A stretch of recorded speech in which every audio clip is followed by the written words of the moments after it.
نحمده ونستعينه ونستغفره ونعوذ بالله من شرور أنفسنا ومن سيئات أعمالنا. من يهده الله فلا مضل له ومن يضلله فلا هادي له. أشهد أن لا إله إلا الله وحده لا شريك له، وأشهد أن محمدا عبده ورسوله صلوات الله وسلامه عليه وعلى آله وأصحابه أجمعين. يا أيها الذين آمنوا اتقوا الله حق تقاته ولا تموتن إلا وأنتم مسلمون. يا أيها الناس اتقوا ربكم الذي خلقكم من نفس واحدة وخلق منها زوجها وبث منهما رجالا كثيرا ونساء، واتقوا الله الذي تساءلون به والأرحام إن الله كان عليكم رقيبا. يا أيها الذين آمنوا اتقوا الله وقولوا قولا سديدا يصلح لكم أعمالكم ويغفر لكم ذنوبكم، ومن يطع الله ورسوله فقد فاز فوزا عظيما. أما بعد، فإن خير الكلام كلام الله، وخير الهدي هدي محمد صلى الله عليه وسلم، وشر الأمور محدثاتها، وكل محدثة في الدين بدعة، وكل بدعة ضلالة، وكل ضلالة في النار. Ma'asyiral ikhwah, kita lanjutkan kajian kita tentang hadis-hadis qudsi, di mana pada kesempatan yang lalu kita telah ketahui bersama bagaimana tentang nasib orang yang terakhir masuk surga, di mana dari situ pula kita dapat ambil pelajaran juga sebagai dalil dan bukti akan maha murahan Allah Subhanahu wa taala, maha pemberinya Allah Subhanahu wa taala. Allah Subhanahu wa taala yang bersifat Al-Karimul Mannan, Al-Wahhab, yang maha pemurah, yang maha pemberi, yang dalam pemberiannya itu tidak mengharapkan balasan atau timbal balik. Karena ketika orang yang meminta untuk didekatkan ke pohon 1, 2, sampai 3 kali, Allah Subhanahu wa ta'ala memberinya, meskipun orang tadi telah berjanji untuk tidak meminta setelah dipenuhi apa yang dimintanya. Itu sekali lagi menunjukkan sifat Allah Subhanahu wa ta'ala yang maha mulia, yang tidak sama dengan makhluknya. Kemudian di pembahasan berikutnya ini masih berkaitan juga dengan tentang syafaat, di mana hadis qudsi ini menunjukkan akan pembagian syafaat, yang menunjukkan bahwasanya seorang mukmin dapat memberikan syafaat kepada saudaranya sesama mukmin. Di sini dinukilkan sebuah riwayat yang tercantum dalam Sunan An-Nasa'i dari sahabat Abu Sa'id Al-Khudri radhiyallahu anhu, qala Rasulullah sallallahu alaihi wasallam, ma mujadalatu ahadikum fil haqqi yakunu lahu fid dunya bi ashadda mujadalatan minal mu'minina li rabbihim fi ikhwanihim alladhina udkhilu an-nara. Qala fayaquluna rabbana ikhwanuna kanu yusalluna ma'ana wa yasumuna ma'ana wa yahujjuna ma'ana fa adkhaltahum an-nar. Qala fayaqulu idhhabu فأخرجوا من عرفتم منهم. قال فيأتونهم فيعرفونهم بصورهم فمنهم من أخذته النار إلى أنصاف ساقيه ومنهم من أخذه إلى كعبيه فيخرجونهم فيقولون ربنا قد أخرجنا من أمرتنا. قال ويقول أخرجوا من كان في قلبه وزن دينار من الإيمان. ثم قال من كان في قلبه وزن نصف دينار. hatta yaqula man kana fi qalbihi waznu dzarrah. Qala wa Abu Sa'id qala faman lam yusaddiq falyaqra hadhihi al-ayah inna Allah la yaghfiru an yushraka bihi wa yaghfiru ma duna dzalika liman yasha. Ila akhir al-ayah. Dari Abu Sa'id al-Khudri radhiyallahu anhu meriwayatkan bahwasanya Rasulullah sallallahu alaihi wasallam bersabda,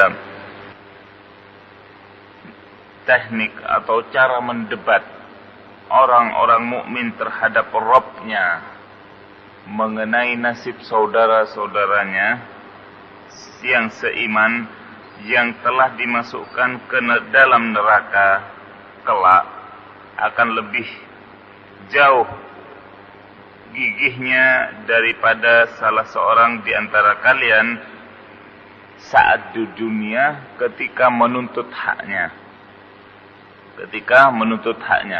Kalau kita barangkali melihat berita ya, bagaimana seseorang yang mau berhak atas rumah atau tanah misalnya, kemudian dizalimi, bagaimana dia membela mati-matian haknya tersebut, itu di dunia.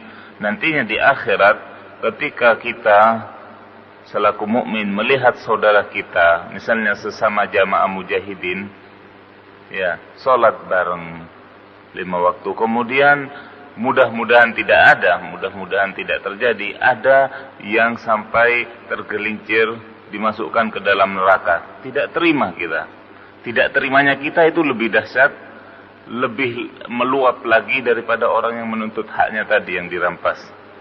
Kita merasa kasihan. Bagaimana? Di sini akan disebutkan dialog di sini. Setelah ini, mereka akan berkata kepada Allah Subhanahu wa taala, wahai Rabb kami, saudara-saudara kami ini yang Engkau masukkan ke dalam neraka ini tadinya salat bersama kami di masjid yang sama barangkali juga. Kemudian berpuasa bersama kami, berhaji juga bersama kami. Subhanallah. Ini menunjukkan kekentalan ukhuwah di antara si penuntut ini dengan saudaranya yang dijebloskan ke dalam neraka. Bagaimana dia sholat bersama, berpuasa pun bersama, dan juga berhaji pun bersama. Namun engkau telah memasukkan mereka ke dalam neraka. Mereka menuntut dengan demikian, meminta kepada Allah Subhanahu wa taala agar dikeluarkan saudara yang tadi. Allah Subhanahu wa taala pun berfirman kepada orang mukmin yang menuntut tadi, pergilah kalian, lalu keluarkanlah dari orang-orang yang telah masuk, yang engkau kenali, yang masuk ke dalam neraka. Dari sini kita bisa ambil pelajaran bahwasanya orang yang masuk neraka itu bukan hanya yang full maksiatnya, artinya yang benar-benar sudah penuh hitam catatan lembaran amalnya, tapi orang yang masih sholat, orang yang masih puasa, orang yang sempat berhaji pun bisa jadi masuk neraka karena dosa-dosanya, waliyatubillah. Salatnya barangkali untuk riya, nasallallahu salamul afiyah. Puasanya barangkali juga demikian, hajinya juga barangkali demikian. Jadi tidak menutup kemungkinan bahwasanya orang yang tampaknya di zahirnya, di depan umum sebagai orang yang saleh waliyadzubillah, akan tetapi tersembunyi di dalam hatinya sifat-sifat kemunafikan waliyadzubillah. Mudah-mudahan kita selamat semuanya. Setelah itu mereka pun mendatangi saudaranya. Mereka mengenali saudaranya tadi dari wajahnya, karena wajah adalah termasuk bagian anggota tubuh yang dibuat atau dijadikan sebagai sarana untuk bersujud kepada Allah, dan anggota tubuh yang dipakai untuk bersujud pada Allah Subhanahu wa taala dengan izin Allah akan dilindungi dari api neraka. Itu mereka mengenali saudara-saudaranya dari wajah yang tidak dibakar oleh api neraka. Karena api neraka itu artinya ini mereka yang tadinya sholat meskipun sholatnya riya, puasanya meskipun puasanya riya, hajinya meskipun hajinya riya, akan tetapi itu masih menjadi penolong bagi mereka, karena mereka di dalam neraka tidak kemudian dilahap seluruh anggota jasadnya. Di antara mereka ada yang terbakar hanya sampai kepada kedua betisnya. Di antara mereka ada yang hanya sampai kepada kedua mata kakinya. Akhirnya pun mereka dikeluarkan dari neraka. Lalu orang-orang mukmin tadi juga masih berkata, "Ya Rabb, wahai Tuhan kami telah mengeluarkan orang-orang yang Engkau perintahkan kepada kami untuk mengeluarkannya."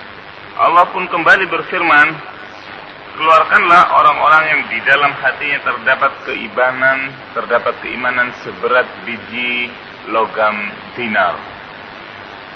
Maka orang mukmin tadi pun mengeluarkan orang yang masih terdapat di dalam hatinya seberat logam dinar. Kemudian menghadap kepada Allah Subhanahu wa taala dan melaporkan apa yang mereka telah lakukan. Maka kemudian Allah pun kembali memerintahkan kepada mereka untuk mengeluarkan orang-orang atau saudara-saudara mereka yang masih ada di dalam hatinya seberat separuh logam dinar.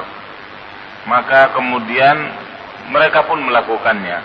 Setelah itu kembali mereka melapor kepada Allah Subhanahu wa taala, dan Allah Maha tahu sebelum laporan mereka itu masuk bahwasanya mereka telah melakukan. Maka kemudian Allah kembali memerintahkan, keluarkanlah dari saudara-saudara kalian yang masih ada di dalam hatinya seberat biji zarrah atau seberat satu biji atom.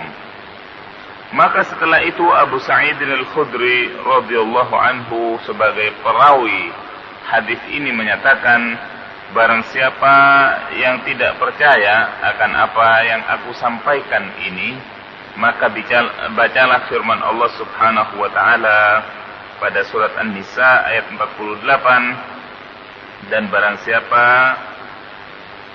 yang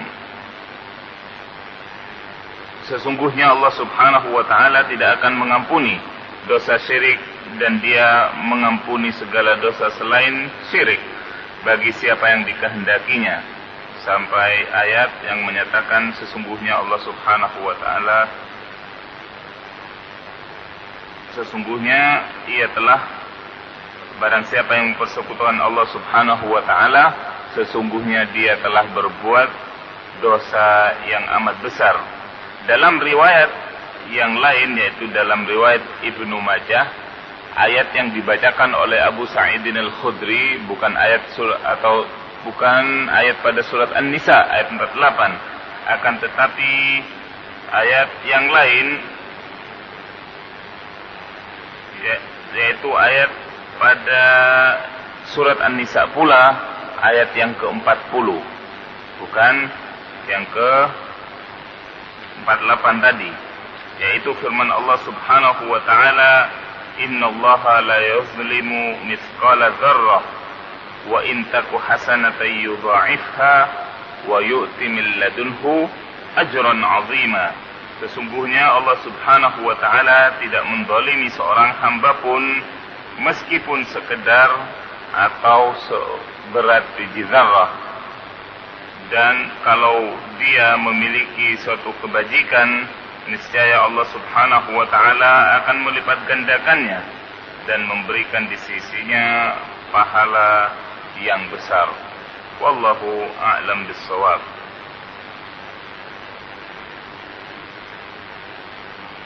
Kesimpulannya, ikhwani fiddin azzakumullah, bahwasanya hadis ini menjelaskan bagaimana besarnya karunia Allah Subhanahu wa taala dalam mengabulkan harapan hamba-hambanya yang mukmin untuk membebaskan saudara-saudaranya dari dalam neraka. Kemudian yang kedua juga bahwasanya syafaat itu bisa diberikan oleh seorang mukmin kepada saudaranya yang mukmin yang lainnya.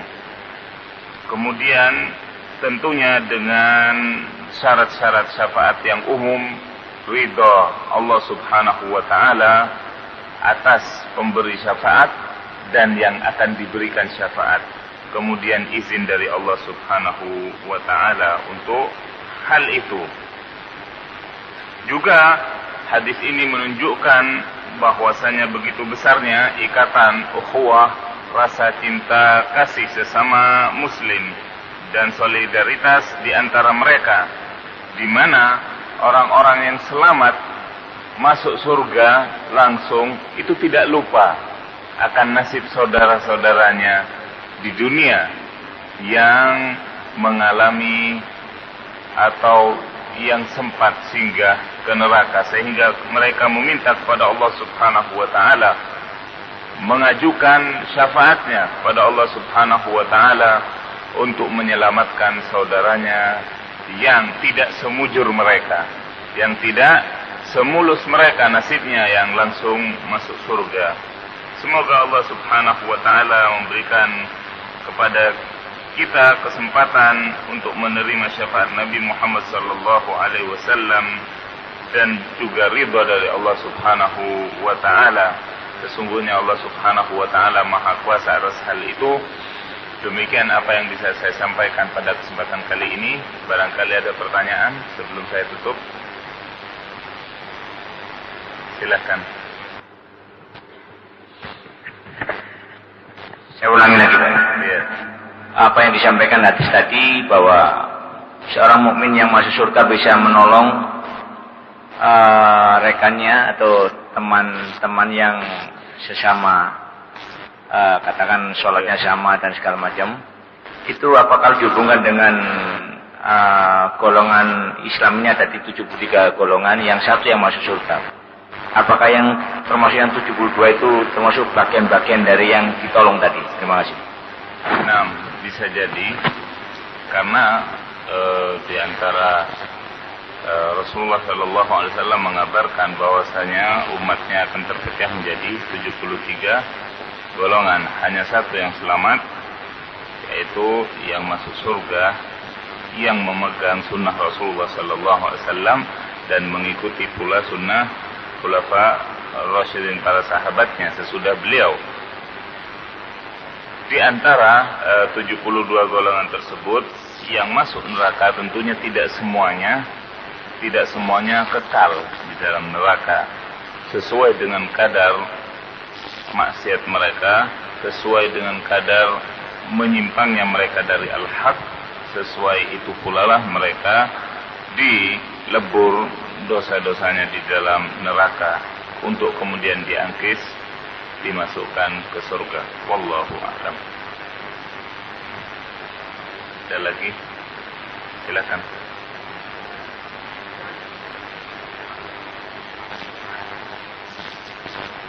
Nah.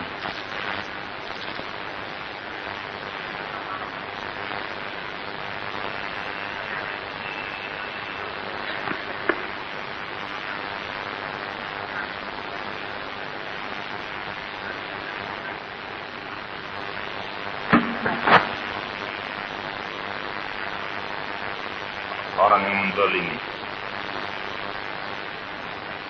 Ya.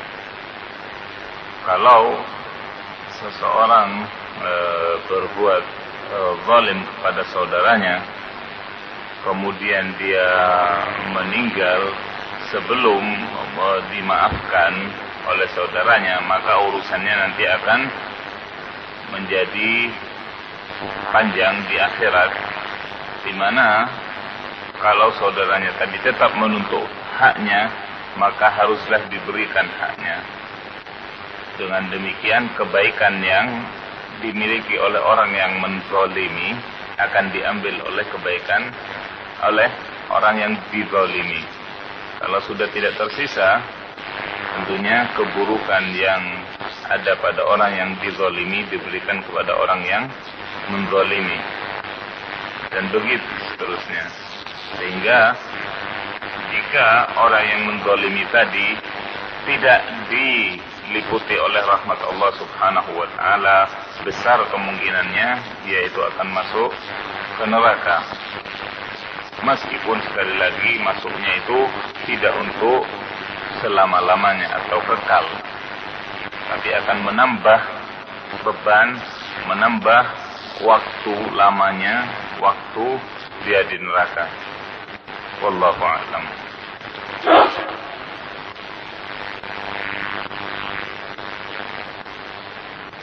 Ada lagi?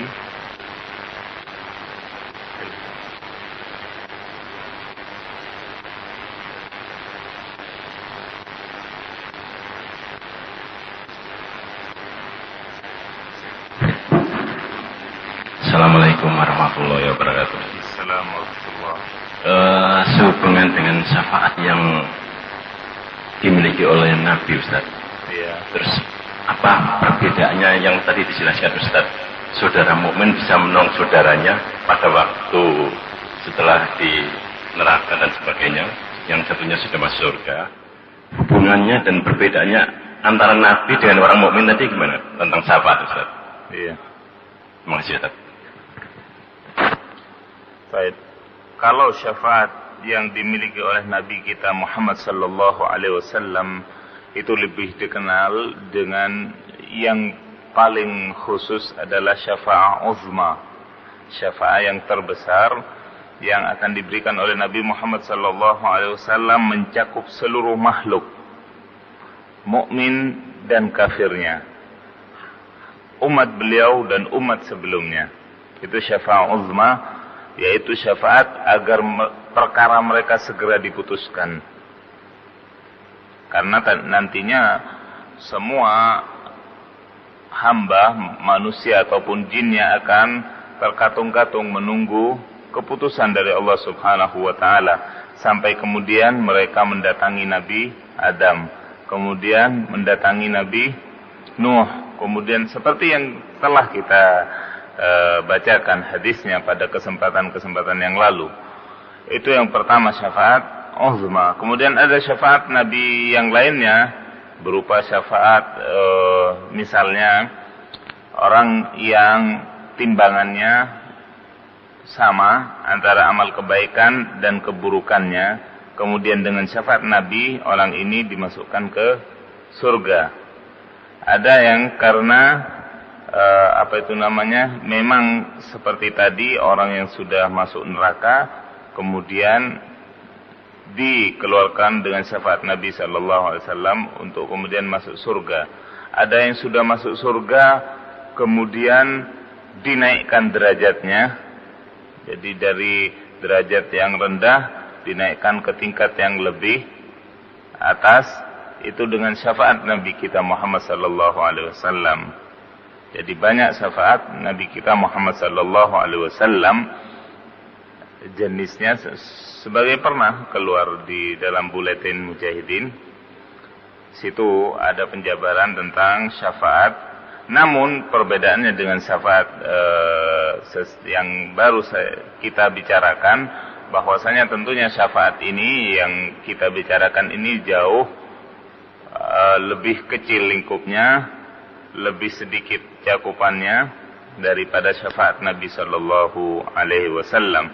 Dan kita pun bisa, artinya tidak mengharap ataupun tidak mendapat syafaat ini, ya, syafaat dari saudara muslim, akan tetapi kita tidak bisa menafikan kebutuhan kita akan syafaat Nabi Muhammad sallallahu alaihi wasallam. Paham ya? Jadi kita bisa, artinya merasa tidak butuh kepada syafaat saudara kita, meskipun tentunya lebih tawadhu lagi ketika kita tetap tidak menutup kemungkinan untuk itu. Akan tetapi untuk syafaat Nabi Muhammad sallallahu alaihi wasallam mustahil bagi kita merasa cukup atau tidak butuh akan syafaat Nabi. Itu perbedaannya. Wallahu a'lam. Demikian apa yang bisa saya sampaikan pada kesempatan kali ini. Mudah-mudahan bermanfaat. kita tutup majelis kita dengan doa kafaratul majlis. Subhanakallahumma wa bihamdik, asyhadu an la ilaha illa anta astaghfiruka wa atubu ilaik.